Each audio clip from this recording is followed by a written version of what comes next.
Assalamualaikum warahmatullahi wabarakatuh. Alhamdulillahi rabbil alamin.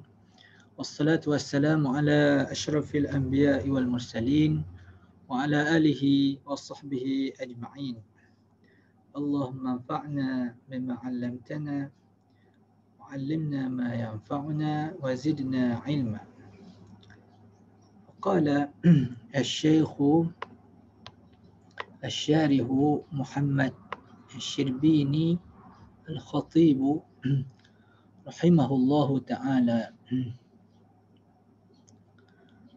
ولد الشافعي رضي الله تعالى عنه على الأصح بغزة التي توفي فيها هاشم جد النبي صلى الله عليه وسلم وقيل بأسقلان وقيل بمنى سنة 50 و100 ثم حمل إلى مكة وهو ابن سنتين ونشأ بها وحفظ القرآن وهو ابن 7 سنين والموطأ وهو ابن 10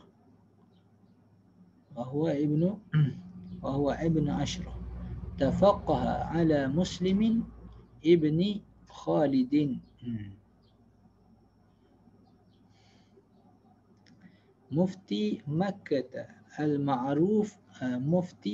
مكة المعروف بالزنجي لشدة شقرته من باب أسماء الأضداد وأذن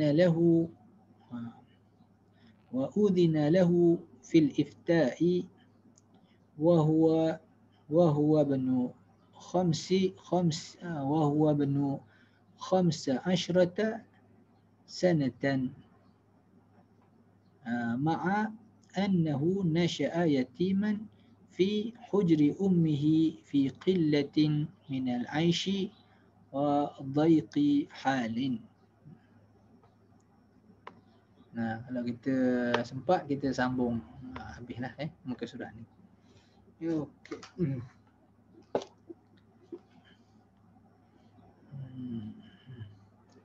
Baik. ولد الشافعي رضي الله تعالى عنه على الأصح بغزة. Jadi tempat lahir Imam Asy-Syafi'i itulah yang secara maknanya sahihnya walaupun ada khilaf di manakah dia dilahirkan oleh para ulama sejarah. Maka yang asahnya, yang lebih sahihnya ialah di Gaza. Gaza di mana ni? Gaza di Palestin. Al-Ardu Al-Muhtallah. Pada hari ini ialah tanah yang dijajah oleh Yahudi laknatullahi alaihim. Tanah Palestin. Itulah tempat lahir Al-Imam Asy-Syafi'i. Maka bertanggungjawab kepada kita itu untuk membebaskan bumi Palestin. Kalau dengan derma lah. Kalau boleh berjihad lah. Kalau boleh berdoa lah kepada Allah Subhanahu Wa Taala. Sedih sangat kisah saudara kita di bumi Palestin. Dalam bulan Ramadan ini mereka diserang pula. Biasanya setiap Ramadan begitulah. Israel ni, Yahudi ni dia sengaja untuk menyakitkan hati orang Islam. Dia dah tahu kita akan sambut hari raya. Tahu dah Ramadan bulan yang kebesaran, itulah dia sengaja membuat qanat ketika orang Islam berada dalam keadaan hendak bergembira. Kita boleh tengok sedikit pun kegembiraan orang Islam.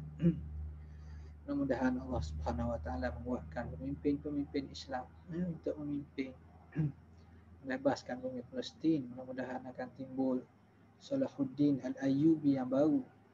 Tapi sayangnya di Mesir, itu tempat Salahuddin Al-Ayyubi. Dan hari ini bersekutu pula Yahudi. Allah. Kubur Imam Asy-Syafi'i ada di Mesir. Ghazah allati tuwfiya fiha Hashim, jaddun Nabi sallallahu alaihi wasallam. Dari Hashim, apa nama ni, adalah merupakan datuk kepada Nabi Muhammad sallallahu alaihi wasallam, Bani Hashim itulah, Bani Hashim. Muhammad bin Abdullah bin Abdul Muttalib bin Hashim bin Abdul Manaf. Jadi Hashim tu meninggal di apa nama ni, di Gaza. Wa qila bi Asqalan, dan kata qila ada kemungkinan, maknanya kata ada sebahagian dia dilahirkan, Imam Syafi'i itu dilahirkan di Asqalan. Asqalan ni pun di bumi al-ardu Palestin al-mukhtallah, di apa nama ni, tanah Palestin yang dijajah juga. Jadi orang di Asqalan ni dulu dia jadi pusat tentera Mesir, pusat tentera Mesir semasa kerajaan Islam yang kuat. Bila tahun 1948 jatuh ke tangan Yahudi laknatullah alaih perjanjian itu, dan jahatlah, apa yang dibuat oleh orang Yahudi itu sangat teruklah, iaitu kita kata pembunuhan etnik yang berlaku di seluruh Mesir, menyebabkan orang lari ke Gaza semua sekali dan ke apa nama ni, tebing barat. Jadi pada hari ini di Asqalan ini dipenuhi oleh orang Yahudi. Itu pun ada Ibn Hajar Al-Asqalani, Asqalan, semua negara umat Islam. Mudah-mudahan Allah Ta'ala kurniakan kekuatan kepada pimpinan orang Islam untuk mengembalikan bumi Palestin. Waqila bi Mina, ada juga yang kata dia dilahirkan di Mekah, di Mina. Mina di Mekah. Tapi itulah yang asah seperti yang disebut oleh Syirbini Al-Khatib, ialah di mana? Ialah di Gaza, Gaza Palestin. Sanata khamsina wa mi'ah, iaitu pada tahun 150 Hijriah. Ini pada tahun 150 Hijriah ni ialah tahun wafatnya Imam Abu Hanifah An-Nu'man Ibn Thabit radhiyallahu ta'ala anhu. Jadi Imam Abu Hanifah dia pun wafat pada 150. Imam apa nama Asy-Syafi'i ini lahir pada tahun 150. Maknanya dia memang tak sempat berjumpalah dengan Imam Abu Hanifah. Bahkan ada pendapat mengatakan Imam Abu Hanifah itu adalah seorang sahabat, seorang sahabat Nabi sallallahu alaihi wasallam. Walaupun itu pendapat yang tidak kuat, pendapat yang tidak kuat. Yang kuatnya dia adalah seorang tabi'in. Jadi lahir tahun 150. Imam Malik lahir tahun 93 Hijriah. Jadi Imam Malik wafat tahun 179. Imam Syafi'i lahir tahun 150. Jadi Imam Syafi'i pergi belajar ke belajar di di Madinah secara pukul rata lebih kurang ni umurnya 15 tahun. Jadi lebih kurang dia bersama dengan Imam Malik dalam dekat dengan 20 dekat dengan berapa tahun? Kalau 150 dengan 179 dalam 30 tahun, 29 tahun, lebih kurang belasan tahun, belasan 10 tahun lebih lah, bersama dengan Imam Malik rahimahullahu ta'ala. Thumma humila ila Makkah, kemudian dia dibawa ke Mekah. Wa huwa ibnu sanataini, kalau sambung wa huwa ibnu, dan itu Hamzah wasal, maka dia adalah anak yang baru 2 tahun. Bila 2 tahun, maka dia bawa pergi ke Mekah. Daripada Gaza pergi ke Mekah. Maknya ialah seorang yang soleh, ibu kepada Imam Asy-Syafi'i radhiyallahu anhu. Tapi hidup susah, susah. Wa nasya'a biha, dan dia pun membesarlah di bumi Mekah sana. Jadi hasrat mak dia nak suruh jadi orang baik, jadi orang alim, menghafal Quran. Wa hafizal Quran wa huwa ibnu 7 sinin. Dan dia menghafal Al-Quran ketika umurnya 17 tahun. Umur 7 tahun. Kita 17 tahun. Apa yang kita hafal pun apa surah Fatihah, alhamdulillah. Jadi dia umur 7 tahun dia sudah hafal Al-Quran Al-Karim. Dan Al-Quran menjadi darah daging kepada Imam Asy-Syafi'i. Oleh kerana itu mudah baginya untuk menemui hukum-hukum, mengistinbat hukum kerana Quran itu sangat dekat dengan Imam Asy-Syafi'i. Bahkan dia membaca Al-Quran itu selain pada bulan Ramadan, iaitu satu kali khatam. Setiap hari satu kali khatam. Pada bulan Ramadan 2 kali khatam. Mana-mana baca Quran satu hari boleh khatam. Jadi ulama-ulama yang besar itu mereka sangat jaga Al-Quran Al-Karim. Jadi kadang-kadang mereka habiskan khatam satu kali sebulan. Yang itu 1 minggu sekali. Ada yang 3 hari. Setengah ulama kata jangan kurang daripada 3 hari. Kerana kita jadi tidak fokus makna dia tadi. Tapi Imam Syafi'i baca 1 hari. Maknanya yang 1 hari ni macam mana? Yang 1 hari ini boleh, tetapi jangan sampai jadi tak tahu apa baca tajwid, tak tahu macam mana. Jadi Imam Syafi'i boleh buat. Macam mana dia boleh buat? Dia ada seorang baru ni dia tunjuk satu qari dalam YouTube membaca Al-Quran dengan baca hafazan lah. Tahfiz itu boleh buat dalam masa 7 jam. 7 jam boleh tamat. Mungkin itulah cara Imam Asy-Syafi'i. Setengah ulama menyatakan Imam Asy-Syafi'i dia baca Al-Quran dengan qiraat qiraat Ahli Madinah, qiraat Nafi'. Yang kata dia baca dengan qiraat Ibnu Katsir. Wallahu a'lam. Itu maknanya Imam Asy-Syafi'i dia dengan Quran adalah sangat dekat, sangat dekat. Tiap-tiap hari dia baca Quran. Kalau baca Quran sampai habis satu hari. Maknanya setahun 365 kali tamat. Khatam. Kalau 10 tahun 3,000 kan. 10 tahun. Umur yang sangat berkah. Di samping menghafal Quran dia menulis lagi. Sampai menulis lagi dia mengajar lagi. Bila mengajar lagi dia mengistinbat hukum lagi. Kadang dia bekerja lagi. Kadang-kadang dalam perjalanan yang jauh. Subhanallah. Umur yang sangat berkah. Ketika wafatnya umurnya 54 tahun. Itu dia wafat pada tahun 204 Hijriyah.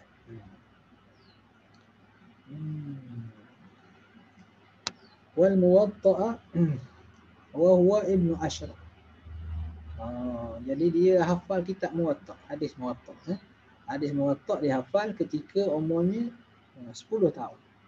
Kita 10 tahun hadis pun tak tahu apa lagi. Tapi dia dah hafal kitab Muwatta' ketika umurnya 10 tahun. Jadi kitab Muwatta' ni banyak Muwatta' Imam Malik lah yang terkenal.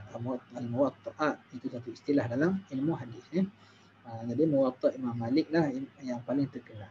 Bahkan kata Imam Asy-Syafi'i radhiyallahu anhu, kitab hadis yang paling sahih ialah kitab Muwatta' Malik. Muwatta' Imam Malik. Maka ulama-ulama pun bahaskan tajuk ini, mana yang lebih sahih, Muwatta' Imam Malik ataupun Sahih Al-Bukhari dan Sahih Muslim. Maka kata para ulama iaitu ketika adanya Imam Asy-Syafi'i itu dia belum lahir lagi kitab nama ni yang dikumpulkan oleh Imam Al-Bukhari dan juga Imam Muslim. Kerana itu pada masa itu kitab yang paling asah ialah kitab Muwatta'. Adapun selepas daripada itu maka sudah menjadi ijma' di kalangan ummah bahawa kitab hadis yang paling sahih selepas daripada kitab hadis yang paling sahih iaitulah bernama ni kitab Al-Jami' As-Sahih, bernama ni kitab Sahih Al-Bukhari dan juga Sahih Muslim. Itulah yang paling sahih sekali di kalangan kitab hadis. Bukan makna yang lain tak ada. Yang lain pun hadis sahih juga, tapi hadis sahih yang tinggi taraf, yang paling tinggi taraf. Yang semua dalam kitab Bukhari dan Muslim semuanya sahih. Walaupun adalah 2-3 hadis yang dibahaskan oleh para ulama tidaklah sampai ke derajat sahih. Ada juga. Tapi yang kita ni, yang umum ni, kita bukan ahli hadis ni, semua dalam Bukhari Muslim kita kira sahih semua sekali. Orang yang ahli hadis tu dia adalah kajian dia. Dia adalah kajian dia, sebab yang turun taraf sikit tu adalah sebab-sebab dia. Jadi kita kalau tu benda tu pun tak banyak, sikit saja. Ada 2, 3, 4 hadis saja. Tapi ada perbahasan. Itu saja. Itu bagi orang dalam bidang hadis. Kita tak dalam bidang hadis, yang ni kata dalam Bukhari. Selesai. Dalam Muslim, selesai. Jadi itulah bila manusia ni, betul lah manusia ni adalah Allah Ta'ala apa nama ni, kesempurnaan itu hanyalah milik bagi Allah Subhanahu Wa Ta'ala semata-mata. Tapi jangan besarkan tajuk ni. Ada orang dia bukan bidang hadis tapi dia besarkan tajuk ni sehingga orang lain pun ingat, oh dalam Bukhari lah Muslim pun ada juga yang tak sahih. Bukan yang tak sahih tu maknanya derajat dia sahih tapi rendah sikit lah, turun. Contohnya nama orang yang bersedekah dengan tangan kanannya. Jadi dalam riwayat Muslim, saya yang bersedekah dengan tangan kanan ni, dia menyembunyikan daripada tangan kiri ni. Gitu. Itu dia bagi terbalik, bersedekah dengan tangan kiri dan bersembunyi daripada tangan kanan. Itu saja sebab-sebabnya. Sebab-sebabnya itu adalah perbahasan oleh ulama hadis. Kita Bukhari Muslim selesai. Dia adalah hadis yang sahih. Dan ada yang sahih yang lain lagi kita sahih yang lain. Tapi kata Imam Syafi'i, kitab Muwatta Imam Malik adalah kitab hadis yang paling sahih. Imam Syafi'i sendiri dia ada musnad, musnad al-Imam Asy-Syafi'i. Musnad al-Imam Asy-Syafi'i. Itu hadis-hadis yang riwayat dia lah. Kitab hadis ni bukan kita tulis sendiri, bukan. Kita tak boleh tulis, itu hadis Nabi, semua hadis Nabi. Yang dinisbahkan pada orang-orang tertentu tu sanad dia, sanad dia sampai di situ. Imam Syafi'i dia ada sanad dia sampai pada Rasulullah SAW yang dibukukan. Itu dah dipanggil kitab hadis. Bukan kitab hadisnya. Hari ni saya lihat Imam Bukhari tulis hadis. Bukan, hadis daripada Rasulullah. Yang Imam Bukhari tulis tu, dia tulis apa? Dia tulis hadis Rasulullah itu bersandar kepada sanad dia. Sanad, rantaian sanad daripada dia, pada guru dia sampai pada Muhammad sallallahu alaihi wasallam. Wa tafaqqaha ala Muslimin ibni Khalidin mufti Makkah. Dan dia tafaqqah, maknanya dia belajar fiqh lah. Dia belajar fiqh itu ala Muslim, tafaqqah ni belajar fiqh sampai pandai ni dengan Muslim bin Khalid. Mufti Makkah. Dia adalah mufti Makkah. Maknanya zaman dulu kalau mufti Makkah ni maknanya orang bukan sembarangan lah. Mekah itu tempat ulama-ulama semua sekali berkumpul. Sekurang-kurangnya setahun sekali, iaitu ketika menunaikan ibadah haji. Jadi orang-orang soleh, pemimpin-pemimpin, orang-orang yang berpengaruh, ulama-ulama semuanya pergi ke Mekah. Kalau muftinya tak cukup syarat ataupun muftinya kurang dia punya kemahiran dia, maka tak boleh dia mufti lah. Jadi ni mufti yang sangat hebat lah ni, Muslim bin Khalid. Yang besar lah jasa dia itu kerana mengajar Imam Asy-Syafi'i radhiyallahu anhu, memperkenalkan dia dengan fiqh. Nama dia Al-Ma'rufu Biz-Zinji. Dipanggil dia Az-Zinji. Az-Zinji ni makna orang Afrika. Zinji, ni orang Afrika, orang hitam, orang gelap. Orang gelap. Maknanya Az-Zinji. Az-Zinji maknanya orang Afrika yang gelap. Kita panggil apa? Kalau mereka panggil Black American. Black ini Black African. Ataupun kita panggil African terus. African. Az-Zinji. Li syiddati syukratihi. Kerana terlalu putihnya. Nama hitam. Tapi kerana terlalu putih. Syukrah putih yang kemerahan. Maknanya orang tu orang putih. Kalau kita tengok orang Arab yang putih tu nampak merah. Tapi panggil dia Muslim bin Khalid Az-Zinji. Muslim bin Khalid Afrika panggil. Tapi dia ni putih. Kenapa ni? Min babi asma'i al-adadi. Ni daripada bab ni daripada orang panggil tajuk nama-nama yang berlawanan makna.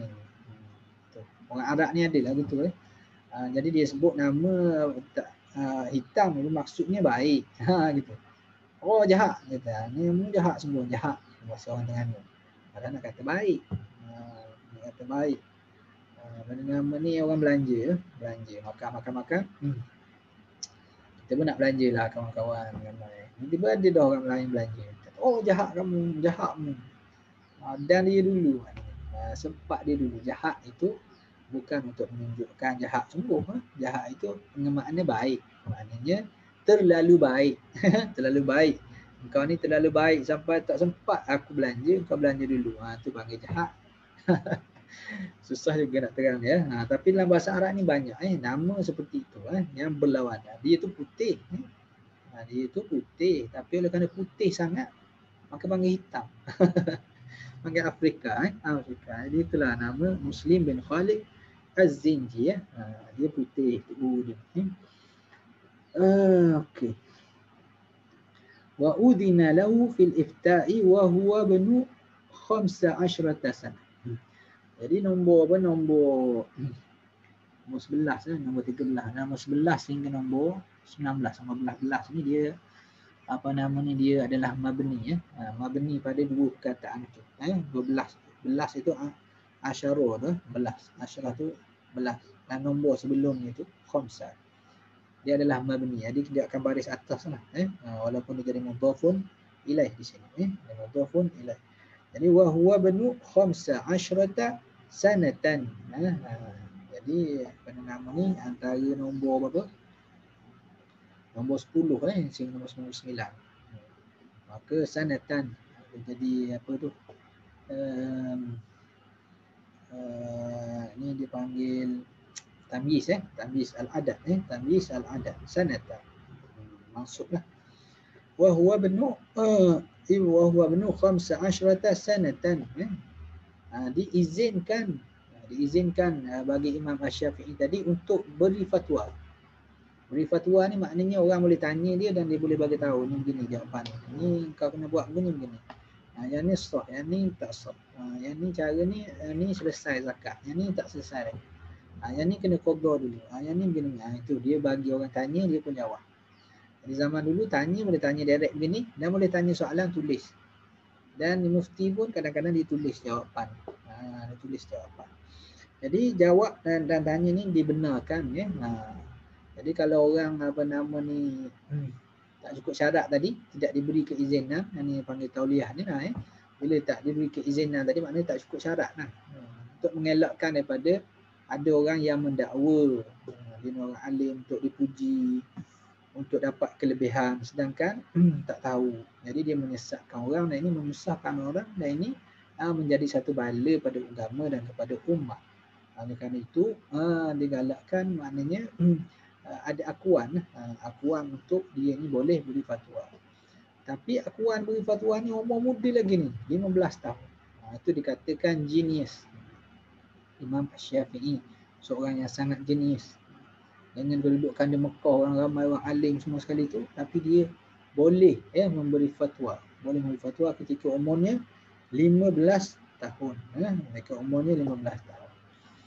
Di zaman kita ni pun ada juga tauliah, tapi di apa nama ni pelik juga. Tauliah itu ditekankan sangat pada orang yang memang diketahui mahir dalam bidang agama. Jadi kena pandai-pandai lah, jangan susahkan sangat dalam masalah urusan tauliah. Tak nak juga salah bagi tauliah. Tauliah pada orang yang tak patut dapat tauliah, tiba-tiba dapat juga. Ilmu sembang pandai. Sembang kencang tu tapi sebenarnya tak belajar mana. Kalau begitu nanti akan menyesatkan orang, bahaya bahaya. Maka seeloknya jawab agama tu pergi dengar lah orang tu mengajar macam mana pergi dengar. Kalau dia tu okey boleh dibagi tauliah pada dia dengan tak payah minta pun tak apa. Sepatutnya tauliah ni maknanya ialah pejabat agama dia yang bagi pejabat agama dia yang bagi apa kita kata pejabat agama ni dia yang bagi apa dia yang bagi pejabat agama ni dia yang bagi apa yang bagi pejabat agama ni dia yang tukang bagi tauliah lah orang nampak keluar tak apa lah apa nama ni Jadi bila dia itu pada nama ni, sekarang ni dia bukan dia bagi ya. Sekarang ni dia pada nama ni yang minta itu ialah orang yang mengajar tu kena minta. Jadi tu minta tauliah. Sebaiknya ialah pejabat agama tu yang bagi tauliah dengan tak ada orang minta, itu lebih baik ya. Dia tengok orang mengajar macam mana, dia kata okey, macam Sayyidina Ali tu ya. Dia tengok dekat Hasan Al-Basri, ramai orang mendengar Hasan Al-Basri radhiyallahu anhu mengajar. Apa yang dia buat? Dia tanya. Dia tanya, kau mengajar orang ramai. Dia pun tanya beberapa soalan. Kemudian dia kata kalau begitu bolehlah kau ajar. Kau teruskanlah, kau ajarlah. Jadi itu maknanya pihak berkuasa dia pergi dengar di lapangan dan dia memberikan tauliah di lapangan. Ini masalah pengurusan lah, ya. Tak boleh juga tak ada tauliah, tak boleh juga diketatkan syarat dia itu. Jadi kena ada apa nama ni, dia bukan apa nama ni, kita kata terlalu keras dan bukanlah terlalu lembut, tak boleh. Dia antara tengah-tengah tu kena menjaga keadaan. Jadi dia terdedah pada keadaan-keadaan yang tertentu lah. Setengah tempat tak sama ya, setengah orang tu tak sama, kena ambil kira semua perkara. Yang pentingnya memberi manfaat pada ummah, memberi manfaat kepada ummah. Manfaat pada ummah. Baik. Kemudian الإفتاء وهو ابن 15 سنة مع أنه نشأ يتيما في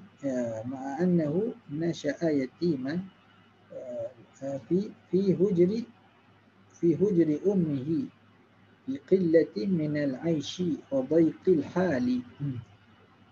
Dalam keadaan dia itu 15 tahun kemudian dia itu pula dalam keadaan anak yatim. Kita kata bila dia ni anak yatim, macam mana kedudukan anak yatim? Bila dia anak yatim, maknanya susah hati saya. Tak apalah, kita habiskan dulu. Apa yang main?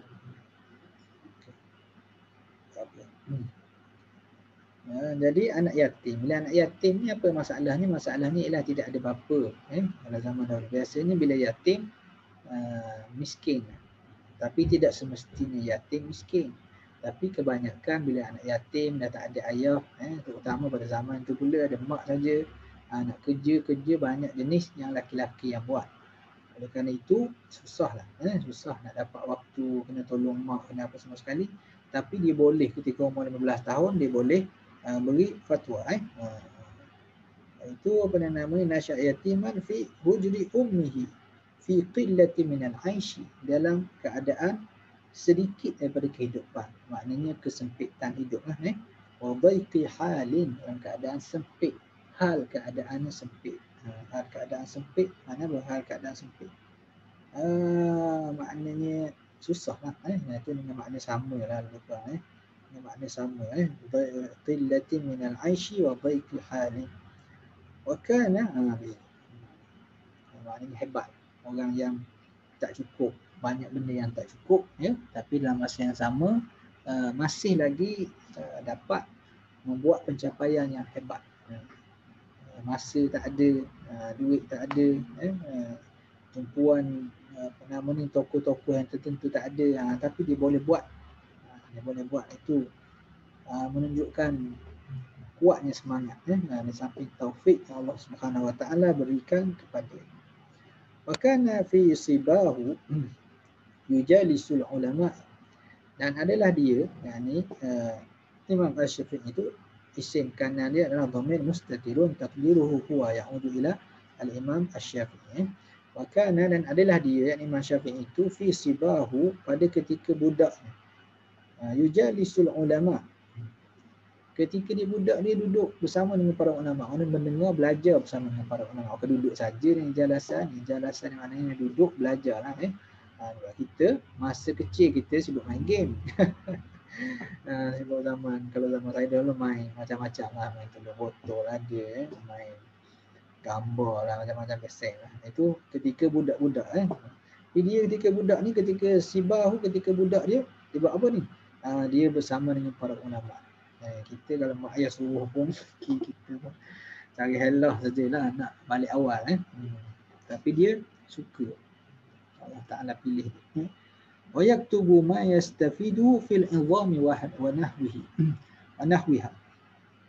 Kemudian dia pun tulislah apa yang dia dapat daripada para ulama tadi, dia tulis. Dia tulis di tulang-tulang. Wa nahwiha, dan yang seumpama. Jadi kertas itu pun ada tapi mahal. Kertas dah ada dah zaman tu. Kerana dia orang miskin, apa yang boleh tulislah. Kita sekarang ni banyak kertas lah. Yang apa nama, yang menulisnya yang ustaz tu yang menulis. Yang kita ni tahan telinga. Imam Syafi'i dia menulis. Dia menulis pada izah. Hatta mala'a minha khabaya. Sehingga penuhlah apa nama ni, khabaya ni, khabiyah ni dipanggil pun macam jarod apa panggil, macam tong lah. Bukan tong ni, macam tembikar tu. Tong tembikar tu lah. Tembikar. Kita panggil apa macam buyung air. Kita panggil apa? Tak datang punya perkataan. Jadi tempayang. Tempayang tu habis dia letak. Ini semua nota dia dalam kitab. Dalam orang panggil tempayang tu penuh lah dengan nota-nota Imam Asy-Syafi'i radhiyallahu ta'ala anhu. Thumma rahala ila Malik. Kemudian dia pun pergilah ke Imam Malik. Dia pergi seorang. Pergi belajar dengan Imam Malik. Daripada Mekah nak pergi ke Madinah tu jauh tu.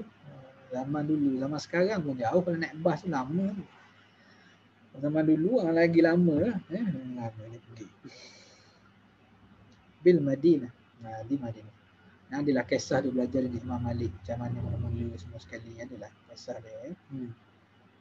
Tapi dia telah menunjukkan tahap apa nama ni, tahap suka pada ilmu pengetahuan dan kemampuan yang luar biasa. Antaranya ialah dia boleh Imam Malik baca kitab Muwatta dia, dia kata aku dah hafal. Kemudian bila Imam Malik suruh baca Muwatta, dia baca dengan bacaan yang betul. Kerana dia pandai bahasa Arab. Dia orang yang ahli bahasa Arab, Imam Syafi'i. Sampai itu suaranya sedap kata para ulama. Kerana banyak baca Quran. Orang banyak baca Quran, jadi suaranya sedap. Nak jadi suara sedap, caranya ialah dengan membaca Al-Quranul Karim. Jadi Imam Syafi'i baca, Imam Malik tak payah tegur banyak. Dia baca sekali, kemudian Imam Malik kata baca lagi. Dia baca lagi, dia kata baca lagi.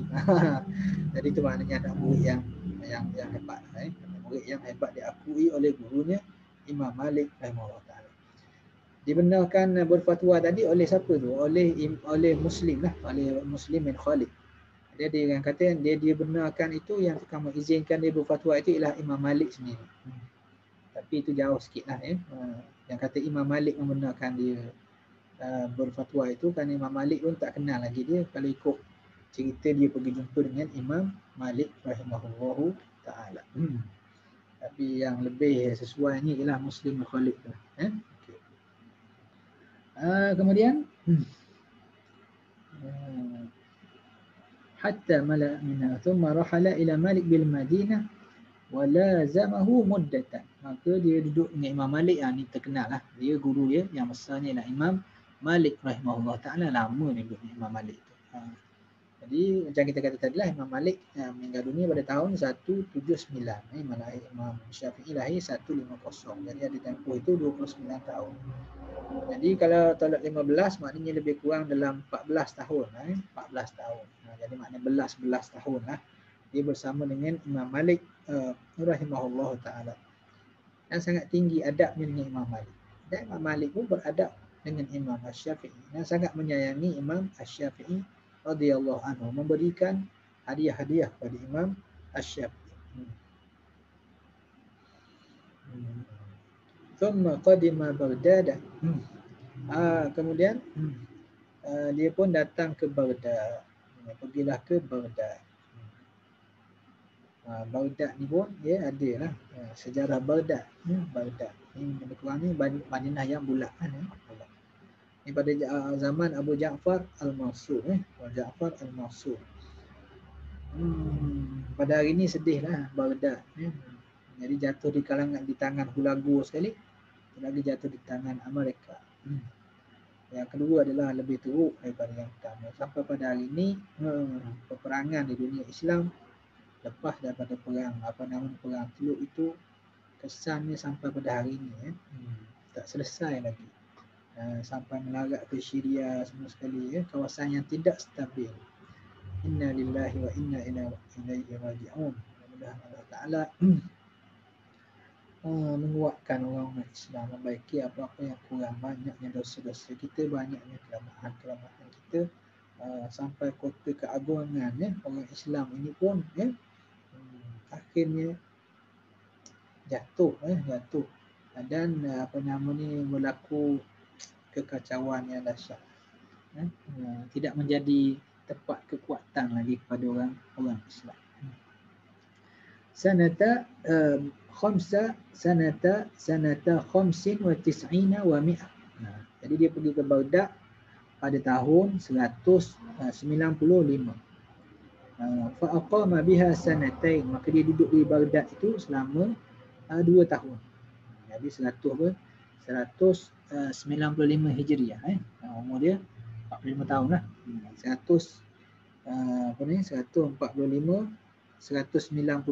195 Hijriah. 195 Hijrah dia duduk di mana? 195 Hijrah dia duduk di dia pergi ke Baghdad selama 2 tahun. Jadi dia berjumpa dengan Ahmad bin Hanbal, katanya pada tahun 180 lebih tu dia dijumpa sekali di Mekah, kemudian jumpa sekali lagi Ahmad bin Hanbal juga di Baghdad. Dan ketika di Baghdad itulah dia belajar dengan Muhammad Ibn Al-Hasan Muhammad Ibn Al-Hasan Asy-Syaibani, murid kepada Imam Abu Hanifah yang terkenal, anak murid besar Imam Abu Hanifah. Dia tak berdebat dengan tok guru dia ni, tapi dia berdebat dengan anak-anak murid dia. Satu masa dia berdebat juga, akhirnya tok guru dia nak berdebat dengan Imam Asy-Syafi'i, maka berdebatlah.